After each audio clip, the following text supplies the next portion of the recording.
This is Johnathan Rand. Campfire stories told around a fire like this are as old as time itself. I remember all too well growing up and sitting around the glowing embers, sharing scary stories with my friends.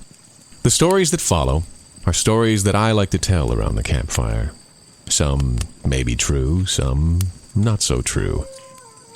However, keep in mind as you listen that the power of imagination is very, very strong.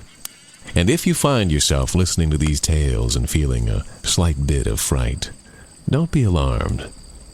Perhaps it is only your imagination at work. Perhaps. And so, join me as we begin. Turn out the lights, find a comfortable place, and let us journey together into a terrifying world of imagination. The world of Creepy Campfire Chillers.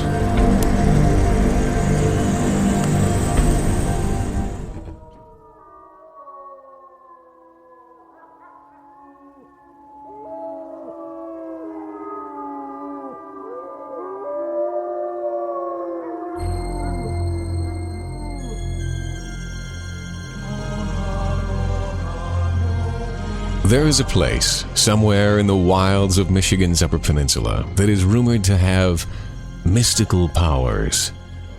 The Native Americans referred to this place as hallowed ground, and they feared it greatly. They claimed that anyone who lived in this small area would be granted eternal life. However, the price would be terrible. The early Americans, respectful of this high price, stayed away from this place. In 1877, 12 people from southern Michigan set out for the Upper Peninsula to find this strange, magical area. They had heard rumors of this wonderful piece of land, a piece of land that seemed to be alive and somehow allowed its inhabitants to live forever. After several years of searching, they found what they believed was to be the sacred area. They built several crude log houses in a small cluster and lived peacefully among themselves. Years later, in that same small village, a trapper making his rounds came upon the tiny settlement, but there was no sign of anyone at all. As a matter of fact, it looked like the village had been abandoned. All 12 people had disappeared without a trace, and one thing was for certain.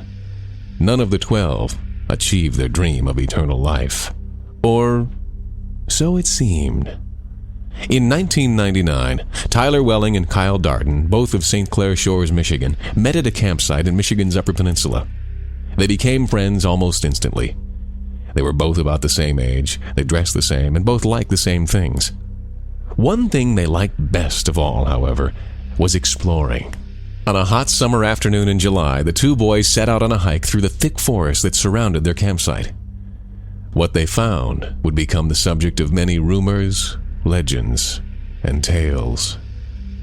The day was hazy and gray. Both boys had packed a knapsack that contained first aid kits, several apples, insect repellent, a few candy bars, and 2 canteens of water. They planned to hike several miles along an old footpath that wound deep into the forest. Few hikers dared to venture along the trail for several reasons. The trail was muddy and tough going and very tiring. But more importantly, it was the mosquito season.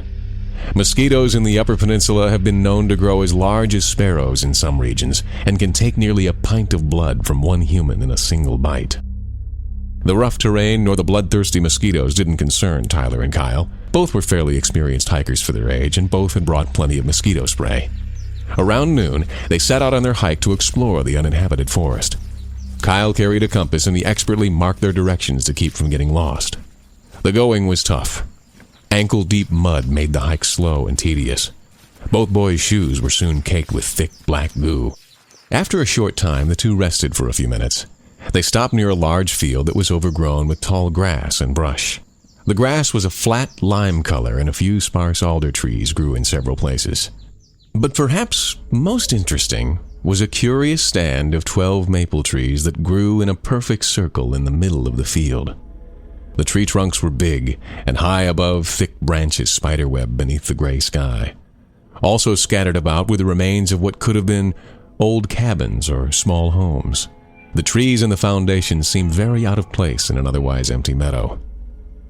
Most peculiar, however, was the fact that all of the trees appeared to be dead. There wasn't a single leaf on any of the branches. The maples looked like they had all been dead for a long, long time. Finding the stand of trees to be a bit odd, the two boys decided to investigate. At the very least, the trees would make for a good climb. Kyle presumed that if they were to ascend high up into the branches, they would be able to see for miles. Perhaps they could even see the huge span of the Mackinac Bridge, some 30 miles to the southwest. They walked through the grass, completely unaware of what they were about to discover. As they approached the circle of trees, a wind began to blow. The maples trembled and shook, and their old branches creaked and cracked. Tyler and Kyle stopped walking and gazed up into the trees. The limbs were weathered and old, and pieces of bark had peeled away in several places. Kyle noticed that some of the branches didn't look like limbs at all, but rather arms and hands. He pointed out several of the curious limbs, and the two boys peered curiously at the wiry branches.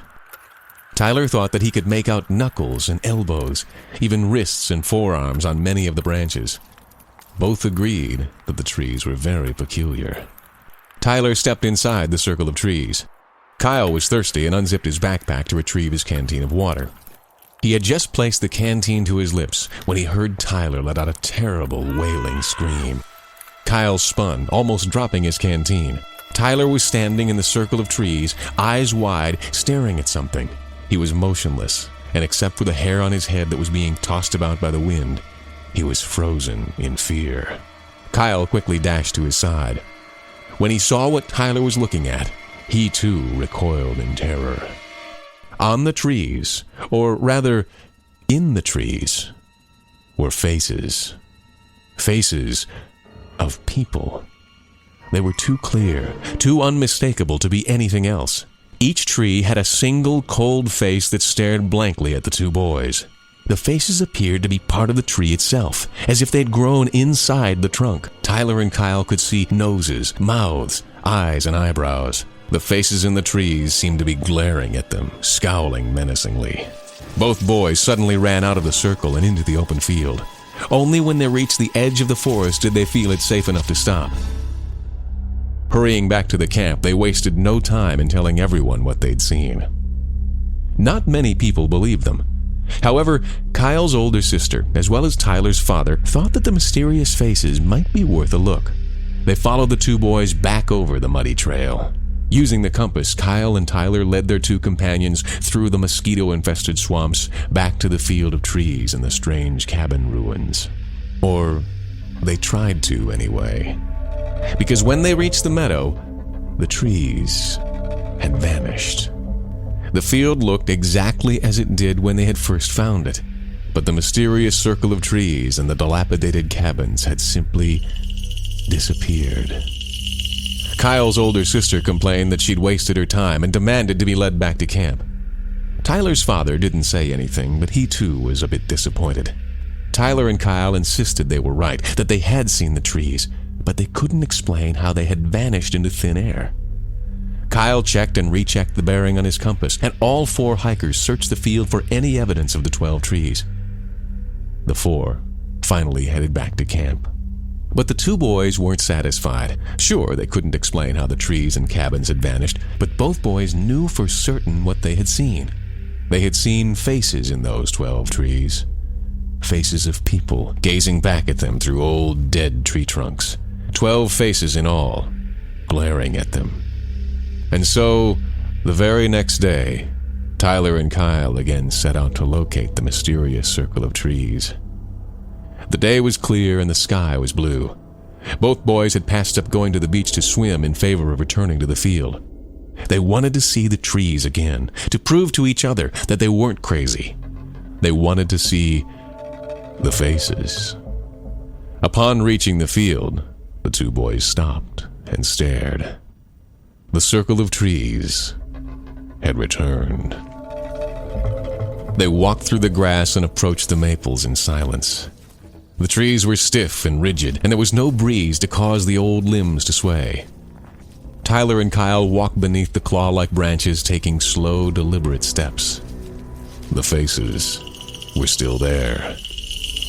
In each tree, a face was staring back at them, watching them. Kyle wished he had brought his camera so he could have taken pictures. Then he would have proof that the trees, as well as the faces, actually existed. They were about to leave the circle of trees when they were surprised by a sudden snap from above.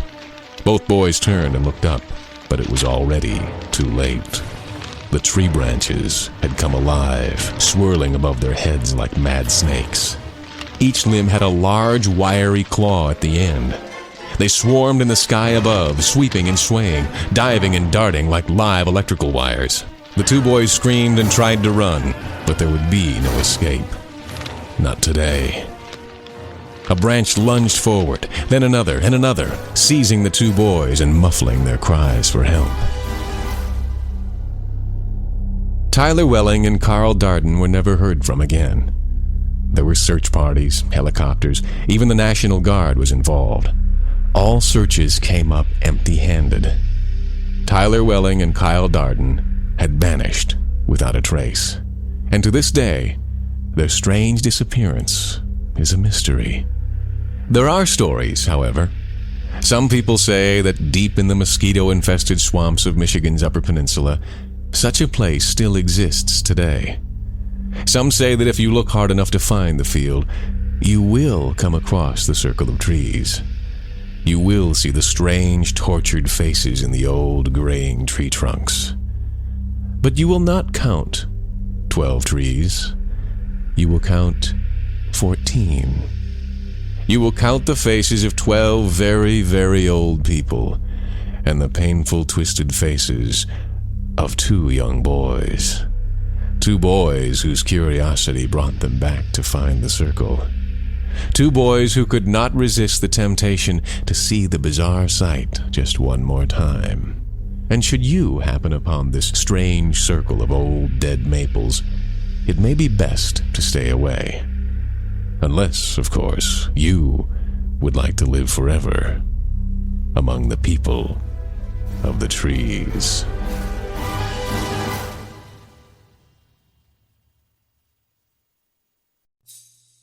The Mystery of Coyote Lake.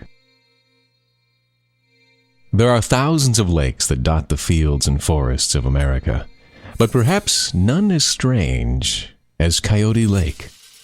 Over the years, visitors to this small lake and its adjacent campsite have reported seeing strange things in the crystal clear waters of this seemingly peaceful reservoir. Now, however, the strange mystery of Coyote Lake might be solved. In 1991, the Sutherland family arrived on a hot Friday afternoon in August. The Sutherlands, Carl, Judy, their 11-year-old twin daughters, Brittany and Bethany, along with their golden retriever, Sammy, were excited to finally begin their week-long summer vacation. Their excitement wouldn't remain for long. The days that followed wouldn't be filled with laughter and fun. They would be filled with fear. The Sutherlands would cut their vacation short, never again to return to Coyote Lake. Camp Coyote, on the shores of Coyote Lake, is surrounded by hills and trees. The camp is located in northern Lower Michigan, not far from the small town of Great Bear Heart. It is a popular destination of vacationers from all over the Midwest who wish to enjoy the peaceful beauty of nature and its splendor. On Saturday morning, after spending their first night at Camp Coyote, the Sutherlands were awakened by Sammy's furious growls. Brittany poked her head from her tent to see the dog standing at the water's edge, hackles raised, growling at something in the water. The dog then raced to a nearby dock and ran down the old wood planks. She stopped at the end of the dock, barking at the calm, smooth waters. Brittany called out to the dog. Sammy glanced only once in her direction, then turned her attention again to the water at the end of the dock. She began whining and pacing. Bethany was awake by now, and she joined her sister by poking her head out the tent flap. The morning air was cool and crisp, and the eastern sky glowed orange. The sun was coming up. From another tent nearby, Mr. Sutherland's voice gruffly ordered one of his daughters to retrieve the dog and make her stop barking. Bethany quickly crawled back into bed and said that since Sammy was Brittany's dog, it was her job to go and get her. Without a word, Brittany climbed out of the tent. She tried calling to Sammy as she walked toward the lake, but the dog hardly noticed her pleas. By now, Brittany sensed that something might be wrong. Sammy was a friendly dog, and she very rarely growled. Brittany hurried out over the dock on bare feet, watching as the dog continued to growl and bark. Suddenly, just before Brittany had reached her dog, it leapt off the dock and belly flopped into the dark, still waters. Sammy's head bobbed beneath the surface, and the dog dove down, disappearing from view. Horrified, Brittany ran to the end of the dock. Sammy was nowhere to be found. Water churned and boiled the surface, but the dog was gone. Sammy was a good swimmer and even would swim underwater to retrieve a stick if she had to. But this time it was different. Sammy had never dived into the water for no reason at all. Something was wrong, and Brittany knew it. But it was the sight below the dog that caused Brittany to freeze in terror. In the water beneath Sammy was a face. The face of a boy stared up at her from the depths of Coyote Lake. Brittany screamed and screamed, causing her parents to rocket out of their tent and onto the dock. They sprang to where Brittany stood, crippled with fear, staring down into the rippling waters. But the face of the boy had vanished. It had disappeared, leaving Sammy splashing about. Brittany trembled in shock, pointing down into the clear waters. She tried to explain what she'd seen. Brittany said that she'd seen a face, an actual real face of a boy about her age in the water. Taking his daughter seriously, Mr. Sutherland reported the incident to the camp ranger. The ranger's eyes grew wide as Mr. Sutherland related the incredible story. Both men went to the end of the dock to investigate, but nothing out of the ordinary was discovered. Later that day, Bethany asked Brittany if she wanted to go for a swim. The image of the face was still fresh in her mind, however, and Brittany declined. She told her sister that she would stay on the beach and play with Sammy. Bethany, a good swimmer and very unafraid, dove from the dock and plunged head first into the sparkling water. It would be a swim that she would never forget. The day was hot, and the refreshing coolness of Coyote Lake was pleasant. Beneath the surface, she opened her eyes to see the fuzzy forms of tiny fish darting away from her. She almost laughed out loud, then arched up, breaking the surface of the water. Again, she urged Brittany to join her for a swim. Again, Brittany told her no. Bethany took a deep breath, closed her eyes, and sunk beneath the surface. She scissored sideways, then kicked her legs vigorously, propelling herself downward. She opened her eyes and saw the face. It was the face and body of a young boy, very much alive, staring back at her in the crystal clear waters of Coyote Lake. It was all she remembered. When she awoke, she was laying on the hot sand. Her parents were kneeling over her, their faces full of concern. Brittany was there, her tear-stained face staring down at her sister. Her mother was telling her that it was okay, that she was fine now, that everything was going to be all right. When she hadn't surfaced after a few moments, Brittany started to worry. But it was Sammy that suddenly plunged into the water. The dog burst from the forest, snarling and growling, and leapt into the water. Knowing that something was wrong, very wrong, Brittany screamed for her father. The Sutherlands, who had been preparing a fire for the evening meal, bolted into the water. Thankfully, Bethany hadn't been in deep water. Mr. Sutherland found his daughter's motionless body and pulled her up. He carried her to the shore where she coughed and sputtered and regained consciousness. She was going to be okay. Bethany had no recollection of the rescue. The only thing she remembered was the face of the boy staring back at her from the murky depths of Coyote Lake. After explaining to her parents what she saw, Mr. Sutherland waded back into the water and conducted a search. He found nothing. Mr. Sutherland did find it odd, however, that both of his daughters had now claimed to see the same eerie face in the water, but he could find no evidence of anything in the depths of Coyote Lake, let alone a boy. That night, it was Judy and Carl's turn to experience something strange. Thinking that she'd heard a cry for help, Judy woke her husband. They both claimed they heard a small boy crying for help in the lake. Mr. Sutherland hastily retrieved his flashlight and left the tent to investigate. Standing at the edge of the dock, he could hear frantic splashing in the water. Mr. Sutherland called out, but received no answer. He swept the beam of light over the surface of the dark lake until a form suddenly came into view. It was Sammy. In the beam of the light, Sammy was swimming toward the dock. When the dog reached the shore, she shook happily and wagged her tail. Mr. Sutherland could find no explanation as to why the dog would have been swimming so far out into the lake, especially at night. Sammy was fine and showed no signs of undue agitation. Why she had gone swimming so late at night was a mystery. But it was the following night that would forever be burned in the memories of the Sutherland family. It was to be a night filled with horror and fear, and would send the family leaving their campsite, never again to return to Coyote Lake. Sammy was sleeping in the twins' tent at Brittany's feet. Awakened by a noise, the dog suddenly sat up. In the darkness, Brittany crept out of her sleeping bag and drew open the tent flap. The dog leapt outside and stopped abruptly. Her curiosity aroused, Brittany poked her head outside the tent. High above, a full moon lit up the campsite, its reflection glowing blue on the shimmering waters of Coyote Lake. Then, a splashing sound. Brittany could hear faint splashing in the water not far away. Sammy could hear it too, as the dog cocked her head to one side, listening intently. Brittany awoke her sister, and the two girls peered down the beach and toward the lake. Suddenly, in the dim light of the moon, a figure appeared. Bethany called to their parents in the next tent. Mr. Sutherland emerged with a flashlight, aiming it down at the water's edge. What the Sutherlands saw still haunts them to this very day. At the water's edge stood a boy. He was sopping wet and his skin was a bluish gray. He had no eyes, but rather gaping black cavities. Skin around his cheekbones appeared to be falling off. His clothing was old and tattered and looked as if it would disintegrate at any moment and fall to the sand. The Sutherlands were horrified. Brittany and Bethany held on to one another, trembling in fear. Mr. Sutherland stood frozen, aiming the beam of light at the bizarre figure on the beach. Slowly, very slowly, the figure began to move. The boy raised his arm as if urging the Sutherlands to step forward. However, no one in the family was about to budge 1 inch.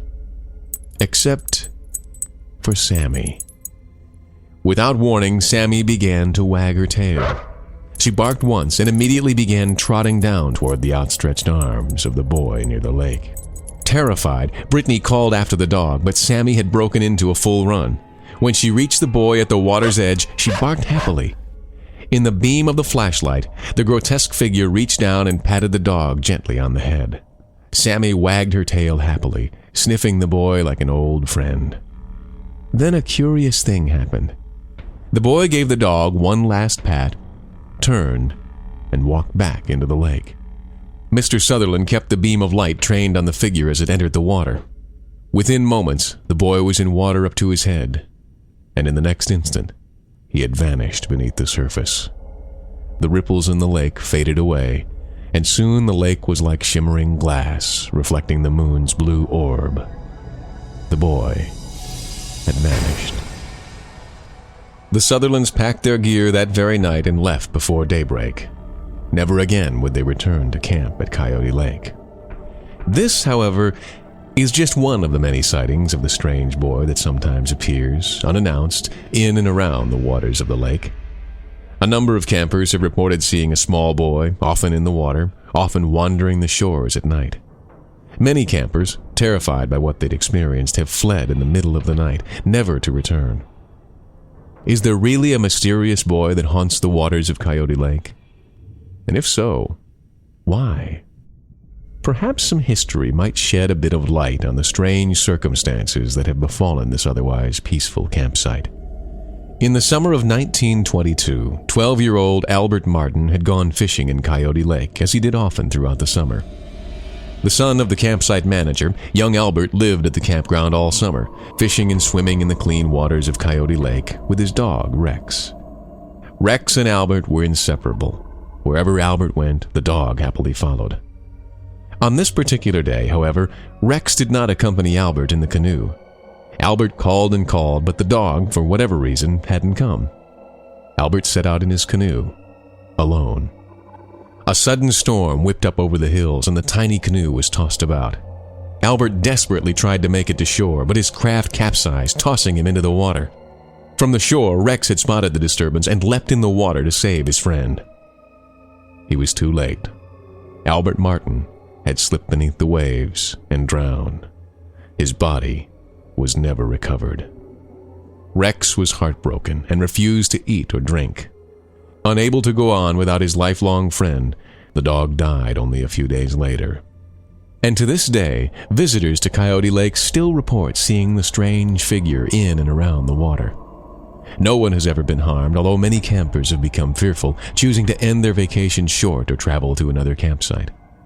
But perhaps there is no reason to worry. Perhaps the mysterious figure really is the ghost of young Albert Martin. Perhaps, in his watery grave, he misses his good friend. And on some nights, he searches in vain to find Rex, to let him know that he's fine. Perhaps a dog, any dog, is a comfort to the boy who sometimes appears at the shores in the crystal clear waters of Coyote Lake.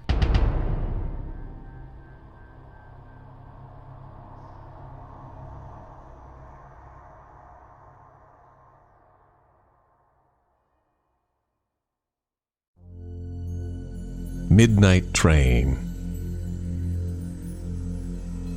For many, the roar and whistle of an approaching train is a comforting sound.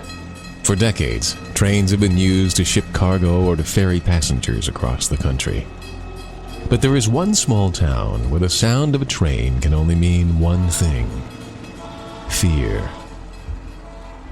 It all began many, many years ago in the quaint village of Topanabee, Michigan, on the shores of beautiful Mullet Lake, about 25 miles south of the massive Mackinac Bridge. This small town appears to be like many small towns across America, with a small lakeside park, a tiny but adequate post office, a small restaurant, and quaint homes and summer cottages that stretch along the shoreline of the lake. Topanabee truly seems like a peaceful village nestled in northern Michigan's scenic beauty. All, however, is not as it seems. In the 1800s, Topanabee was a much larger town than it is today. Two very large hotels rested gracefully near the shoreline of Mullet Lake. On any day, dozens of people could be seen walking and talking, enjoying the pristine beauty. A winding railroad track snaked along the shore, and trains brought vacationers from all across the country. Topanabee had become known for clean air and sparkling pure water, and the growing town became a getaway destination for many people. The train that arrived at the small depot several times a day was exciting to the residents of this quaint town. The train was a connection to bigger cities, to America, and indeed the world. When the train whistle was heard in the distance, many townsfolk would rush to the small railroad depot to greet returning friends. But on one strange night, the train would spark a fear among residents of this tiny town, a fear that still exists today. The train had arrived at 9 p.m., right on schedule. Thick black smoke spewed from its smokestack as it wound around the lake, and the train emitted several short blasts as it approached, announcing its arrival to the residents of the town.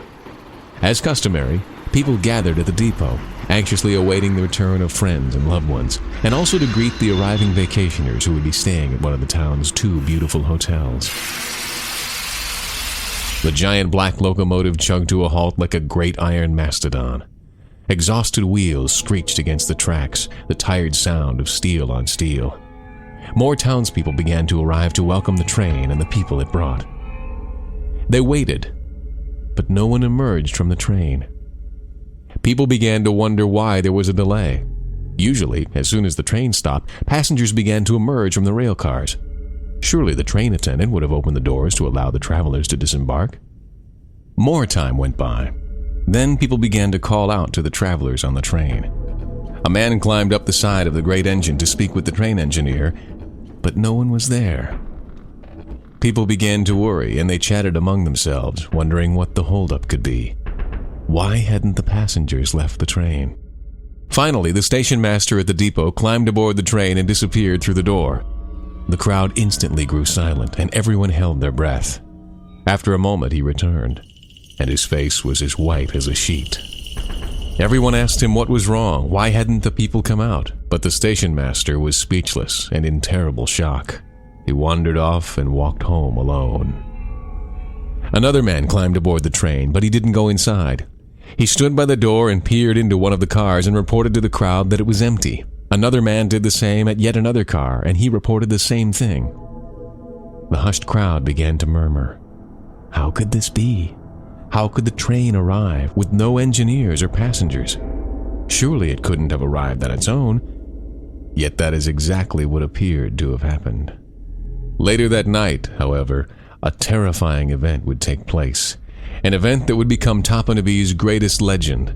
A legend of terror that many people in the small town refuse to talk about to this very day.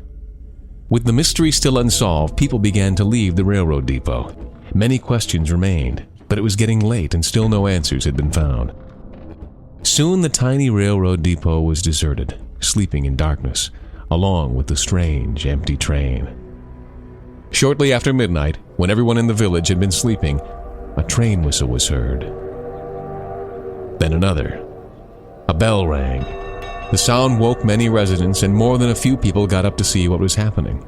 After all, the mysterious train had arrived without any engineer and no passengers. Several people even left their homes in the night and walked to the railroad depot to see what was going on.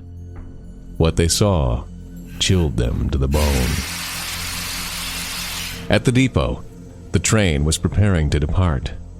Black smoke boiled from its stack, drifting into the still night air. Wisps of steam hissed from the engine, coiling like gray snakes. And sitting in the train's engine compartment was the ghostly white figure of a train engineer. He had the appearance of foggy smoke, yet witnesses say that it was definitely the shape of a human.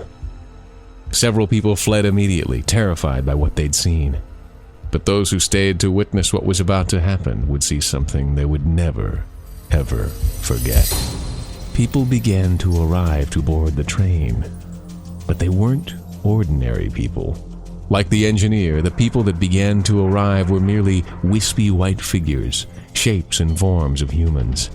Men, women, and children. Some of them carried bags. They arrived slowly and made no sounds as they clambered aboard the waiting locomotive. The train whistle blew as the last of the strange apparitions boarded. Then, with a great blast of steam and a giant cough of black smoke, the train began to move. Grinding wheels groaned to life, and the train rolled off into the night. Several more blasts were heard, but the mysterious train and its even more mysterious passengers vanished into the night. But that is not the end of this story. Throughout the years, many people have speculated that the train really wasn't a train at all, but more of a ghost locomotive. Those who believe this also assume that the ghost passengers that boarded the train were wandering spirits waiting for the train to take them to their final resting place.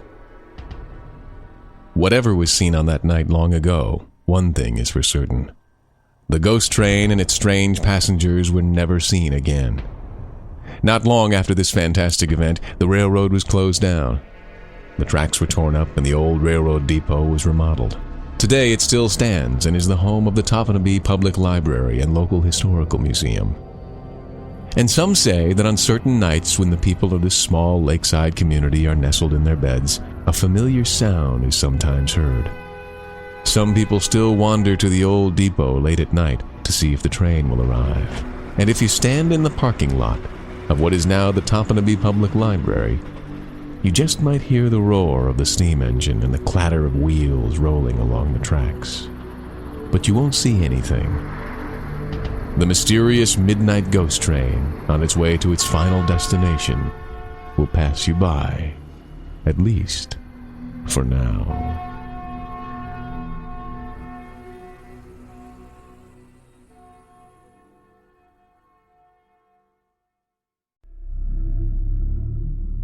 The phone call.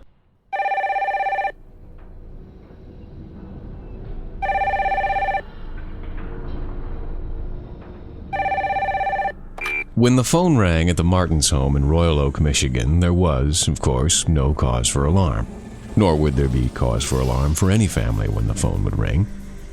But tonight, a simple phone call would nearly drive a young girl mad with fear.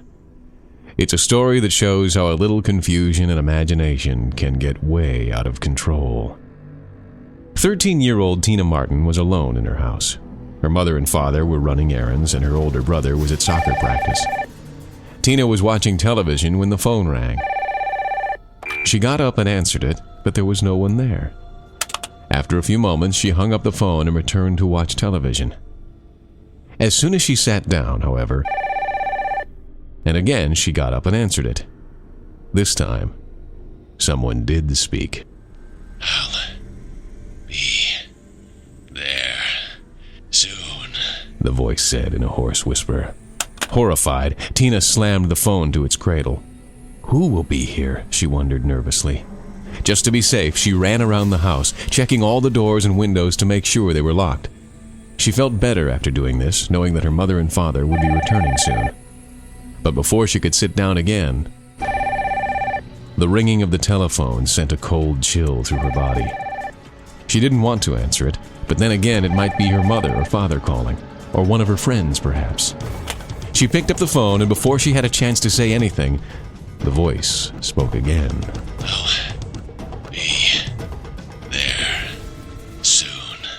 Completely horrified, Tina slammed down the phone. Then she picked it up again and dialed her mother's cell phone. It rang and rang, but her mother never picked up. Then she called her friend, Mary, and she was relieved when Mary picked up the phone. She told her about the strange phone call, but Mary calmed her, telling her that it was probably a wrong number or perhaps someone playing a joke. This, however, was little comfort to Tina, and as soon as she hung up the phone, she stared at the phone for a long time. Finally, she picked it up and was terrified to hear the strange voice again. "I'm almost there," the voice said. This was far too much for Tina. She slammed the phone to its cradle and ran to her bedroom, closing the door behind and locking it. Her heart was pounding and she was breathing heavily.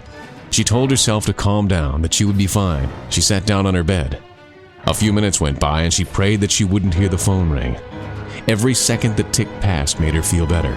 Her mother and father would be home any minute now, and her brother as well. She stood up and paced the floor, still not wanting to leave the safety of her bedroom, when all of a sudden, the sound of the doorbell made her stop in her tracks. She froze. Panicking, she threw open her closet door, stepped inside, and closed it behind her. She fell to the floor among shoes and clothing. Then, it was the last sound she remembered. Tina fainted from fright. She awoke to the sounds of her mother and father calling her name. She was disoriented for a moment, wondering why she was in the dark closet. Then it all came back to her.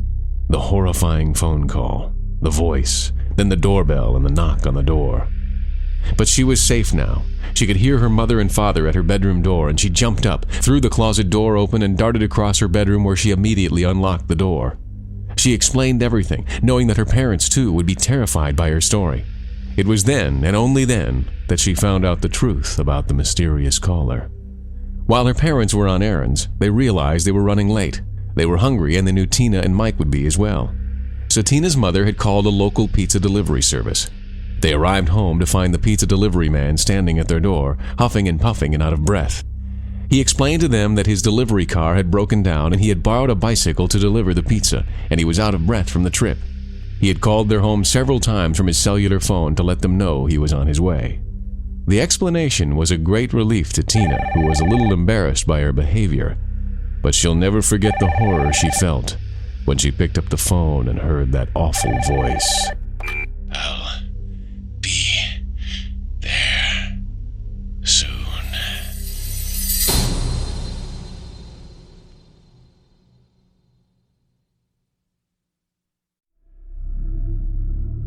The house at the end of Gallows Lane. This is an account of one of the most bizarre haunted houses in recent memory, and it all begins with an unsuspecting family moving into their new home. Actually, to call the house new is a bit of a stretch. The house was actually quite old, but for the Kramer family, Douglas and his wife Kathy, their son Greg and daughter Emily, well, this was the home of their dreams. It was large, 3 stories in fact, and provided lots of room compared to the small 2-bedroom home they had just moved out of. It was situated outside of the city, at the end of Gallows Lane. The home had been built on a large tract of land that consisted of tall trees, swamps, and a backyard that was a large, empty field. A house of dreams, indeed. But for the Kramer family, the house of their dreams was about to become a nightmare. The Kramers moved into the house at the end of Gallows Lane on July 16th, 2 days before Greg's 12th birthday. A large semi-truck brought all of their belongings, and 2 days later, on Greg's birthday, they were completely settled in. Greg's birthday party was small, consisting only of the Kramer family, but they played games and ate pizza and birthday cake. At 10 o'clock, everyone went to bed. It was to be a frightful night. 7-year-old Emily was asleep in her bedroom on the first floor. The night was warm and her bedroom window was open. Around midnight, she was awakened by a soft voice from the field that was whispering her name. Not knowing exactly who it was, Emily did the wrong thing. She got up, walked to the back door, and went outside. A sliver of moon, like a large thumbnail, glowed high in the dark sky. Emily stood on the porch, peering into the darkness. She called out to the voice, but her reply was only received with silence. Suddenly, she saw something move. Something in the field was coming toward her. It was a misty, wisping form, glowing with soft light. Emily grew fearful, but she remained on the porch, watching the figure come toward her. Soon, she could see that the thing coming toward her was human. Sort of. It was a young woman, probably 18 or 19 years old. The figure stopped several feet in front of the porch. She was now glowing so brightly that Emily couldn't make out any of the young woman's features, except her bright outline against the dark field behind her. Emily trembled with fear, too afraid to say or do anything. Suddenly, the ghostly young woman whispered again. Leave this house now. Then, without another word, the young woman walked back into the dark field and vanished. In the morning, Emily told her family about what she'd seen. Her mother told her that it was probably just a dream and scolded her for going outside in the middle of the night. Emily stuck with her story, though, insisting that she had seen the ghostly figure of a young woman in the field and that the figure had spoken to her. Soon, her family would believe her, but not before Greg was to have his own terrifying experience with ghostly apparitions. A week had gone by since Emily's strange encounter with the young woman. The Kramer family had settled into their new home at the end of Gallows Lane and were enjoying their new surroundings. Emily and Greg had made new friends, and they too were enjoying the field and nearby forest that provided hours of hiking and exploring. It was on one of these hikes that Greg would see something that would haunt him for the rest of his life. He had been hiking alone, exploring the forest around his home. On his return journey, he stopped at the edge of the woods where the thick tree line met the field.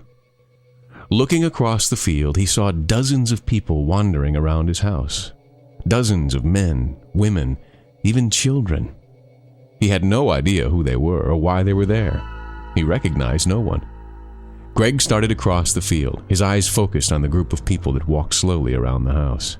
And then he did see someone he recognized. His mother. Her back was to him, hanging clothing on a clothesline with a basket of laundry at her feet. And while Greg watched, she reached into the basket and picked up another article of clothing, pinning it to the line. All the while, strange people walked through the yard, some of them only a few feet from his mother. Yet she paid no attention to them. It was as if she didn't even see them. As he drew closer, the crowd of people began to move. They were now walking in his direction, heading right for him, moving slowly, dreamily, as if they were in a trance or under some sort of spell. Greg stopped and watched the group coming toward him. Behind the crowd, his mother had picked up the laundry basket and was walking back into the house. She turned her head and spotted Greg and gave him a wave. Greg returned the wave, his arm moving sluggish and slow. It's like she doesn't even see them, he thought. The crowd was drawing closer and closer, but an odd thing began to happen. The people appeared to be shrinking. They seemed to be getting smaller and smaller. Then Greg realized that the people weren't getting smaller. They were sinking into the earth, sinking like they were in water. Within seconds, the mysterious crowd of men, women, and children had vanished into the earth. Greg stood in the field for a long time before starting out toward his house. His eyes searched the thick grass that licked at his legs, looking for some clue as to what might have happened to the people. They left no footprints that he could see, nor did the long grass look disturbed. It was as if the people hadn't been there. Was he going crazy? Had he only imagined he'd seen the crowd of people? All in all, there had to have been nearly 50 men, women, and children. Upon arriving at his house, he found his mother in the kitchen. He asked her if she'd seen anything strange outside. She said no. She did, however, see a deer in the field earlier that day. But to Greg, a deer wasn't anything strange, and certainly not as strange as the crowd he'd seen. Were they ghosts? Greg wondered. Is that what I saw? Although Greg didn't really think ghosts were real, he had no other explanation for what he'd seen. And then he remembered what his little sister had claimed to have seen the week previous. Emily had claimed she'd seen a young woman, perhaps a ghost, outside in the field. The ghost had even talked to her. He didn't believe her, and neither did her mother or father, for that matter. But that very night, something would happen at the Kramer home that would make all of them, including their mother and father, realize that Emily had been right after all. It was nearly midnight. Everyone was in bed, asleep, and the house was quiet. Windows were open, and cool night air breathed through the screens, gently billowing the curtains. Greg suddenly found himself wide awake. He was staring up at the ceiling, not knowing what had caused him to awaken so abruptly. He closed his eyes and tried to get back to sleep, but he remained wide awake. And so, he got up and decided to get a glass of water. A glowing nightlight at the top of the stairs provided enough light for him to find his way. When he made it to the first floor, the light of the moon illuminated the house in a murky blue glow. He strode into the kitchen. Standing before the sink with a glass, he held it under the faucet and looked out the window above the counter. There in the field stood a group of people, the same group of people he'd seen earlier in the day. His blood ran cold and he gasped. He dropped the glass and it shattered in the sink. The group of people remained in the field and their bodies seemed to glow in the moonlight. He could see them as clearly as he had seen them that afternoon. Men, women, children, simply standing in the field, looking at him, he was sure. They could see him in the house, standing at the window, staring at them. He wanted to run, to scream, but his horror was so great that he could do nothing. Water from the faucet continued to run, pouring over the shards of broken glass. Suddenly, he heard a noise from the stairs and it broke the spell he was under. He turned to see his mother and father hurrying down the stairs. They had heard the shattering glass and had come down to investigate. Without saying a word, Greg slowly raised his hand and pointed out the kitchen window. His mother and father looked where he was pointing, and there was no doubt that they too saw the same thing that Greg was seeing. His mother gasped and placed a hand to her mouth.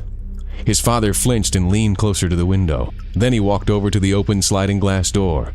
He drew open the screen and spoke. "What do you want?" he called out to the group of people in the field. When there was no answer, he called out again louder. "What do you want?" Then they heard the voice of a man calling back. "This is not your home." "Yes, it is," Mr. Kramer called back. Then, in unison, the entire crowd said, "This is not your home." They repeated this over and over and over. "This is not your home." Greg, his mother, and his father could do nothing but stare as the mysterious group of people chanted over and over again. "This is not your home." One by one, their voices died away as they simply sank into the earth. Soon there was nothing in the field but long, still grass, glowing blue-gold in the light of the moon. The next morning, Mr. Kramer began investigating by traveling to neighboring houses, inquiring about the strange things that they'd seen. However, no one seemed very anxious to speak to him, and they all seemed to be hiding something, as if they knew something about what the Kramer family experienced but didn't want to talk about it. Finally, in a house nearly a mile away, he met an old man who explained what had happened at the home the Kramer family was living in. Apparently, years and years ago when the home was built, there was a graveyard in the field. The family who constructed the house soon decided they did not want to see a cemetery every time they looked out the window.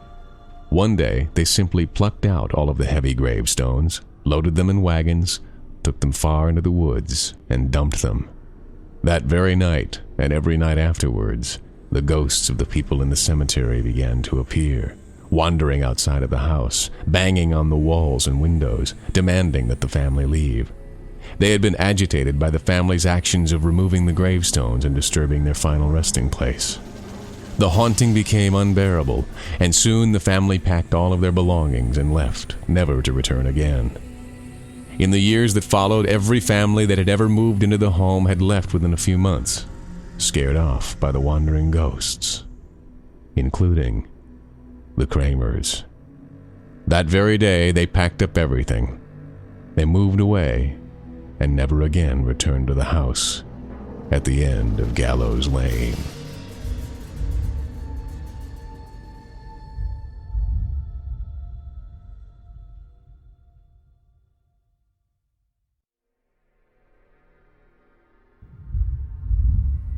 Dark night.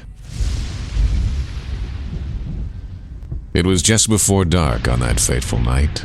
Mark and Jim each carried a light.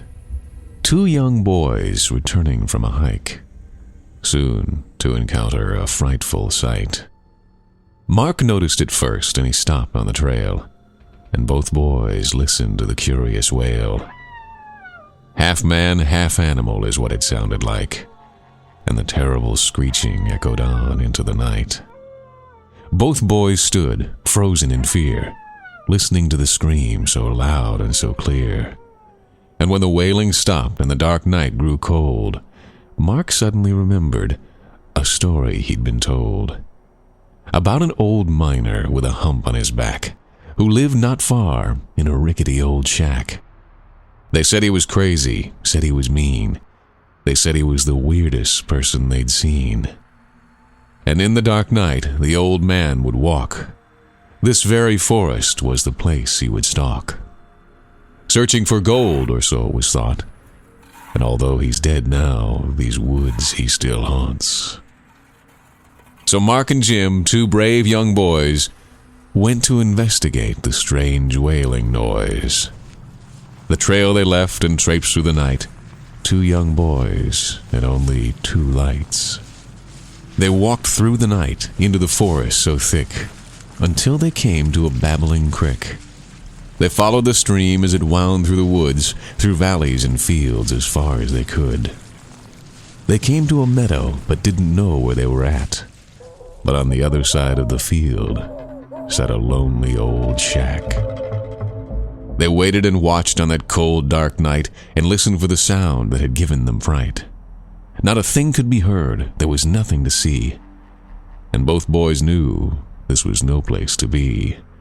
Not on a night so dark and so cold. Not in the forest where the old miner roamed. In the beam of his light, Jim saw it appear, and as it approached, he trembled with fear. A strange fog so dense and so gray. A strange fog was coming this way. Like smoke it rolled toward them over grass tall and thick, until finally at their ankles the strange mist did lick. It was cold and damp and felt clammy and wet, and all around the boys the strange cloud sat. And across the field so dark and so black, a light suddenly beckoned from the old run-down shack. The boys were terrified, scared out of their minds as they stared at the shack sitting beneath the dark pines. A light in the window from a single candle glowed, and the boys wondered about the stories they'd been told.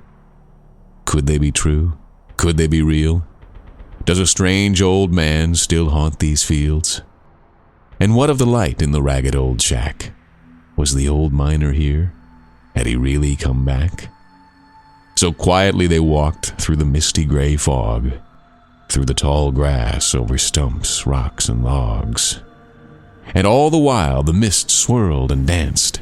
It swished and it floated, it whispered and pranced. Off in the night a coyote bayed, and an owl hooted from its perch far away. Bats spun through the night and made not a noise, while inside the old shack, someone waited for the boys. How could Mark and Jim know as they approached the old shack? How could they know they might never come back? And although Jim was scared right down to the core, he reached his hand forward and opened the door. Inside the shack, shadows sprang and leapt, letting loose with their mysteries and secrets they kept. For no one in years dared enter the house. Not squirrel, not sparrow, not raccoon nor mouse. Even the animals were aware, it seemed, that the shack was alive and awful and mean. The doors squeaked open, the shadows they grew. They ran and they thrashed, they splashed and they flew. And Mark and Jim, two boys unaware, were about to receive a terrible scare. For in the old shack, leaning close to the light, the shape of the miner was a gruesome sight. He leaned forward on arms, all tattered and thin. His face was a skull with a nasty old grin. His hair was all gray and long and a mess, and below one eye socket was a large spider's nest. The boys at the door were stricken with shock, and there they stood motionless, stiff as a rock. So horrified they were, these two boys alone, it appeared that both of them were made out of stone. They dared not to move, not one single inch, not a quiver or tremble, not even a flinch.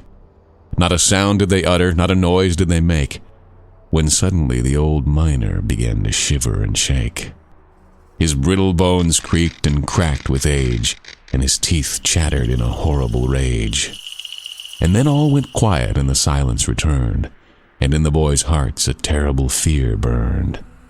For they knew it was him, that the legends were true, that the stories and folklore, the fables were too. But why was he here? Why had he come back? Who was the old miner in this tattered old shack? In the growing silence, the boys had to know more. Mark was the first to step away from the door. He crept toward the chair where the skeleton did sit, toward the rickety old table where the candle was lit. And young Jim followed, his hands shaking with fright, as they approached the skeleton on this dark summer night. But now the skeleton sat rigid and still, and both boys felt a strange cold chill. The dark night grew silent, the dark night grew cold, and the old miner spoke, and this is the story he told. I was young, I was alive, I was here, I did survive.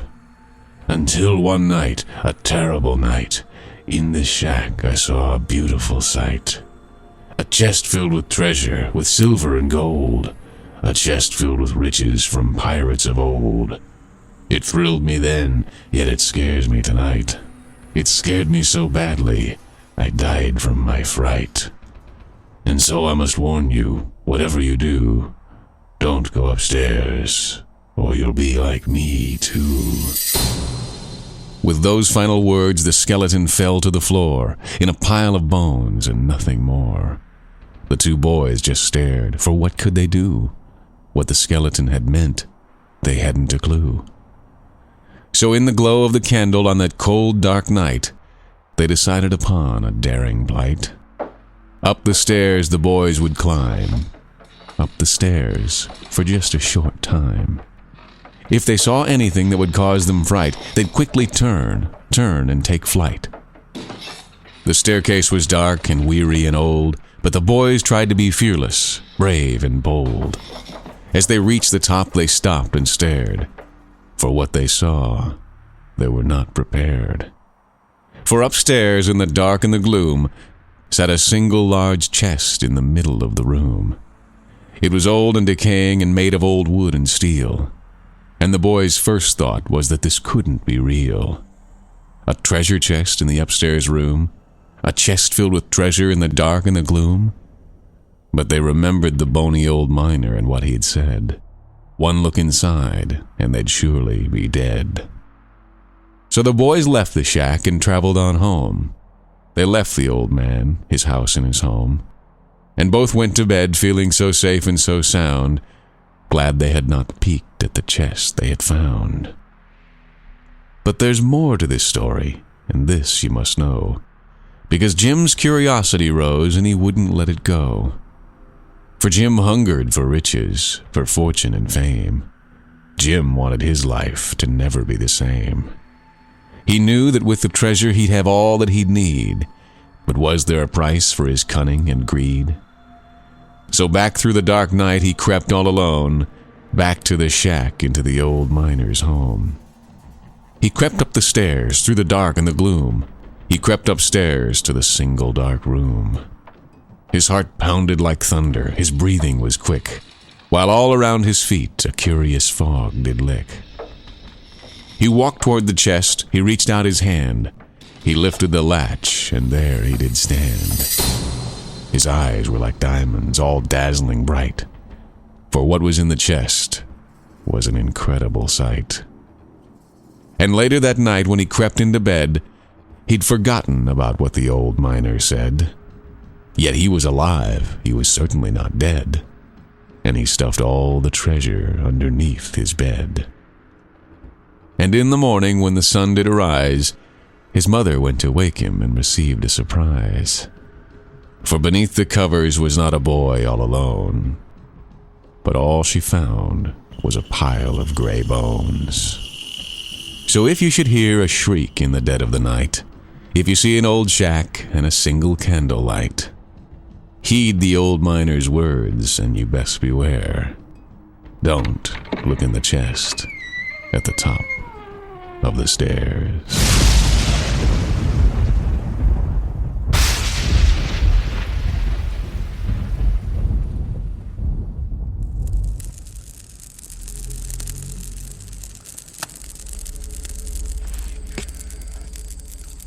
And that wraps up our time around the campfire.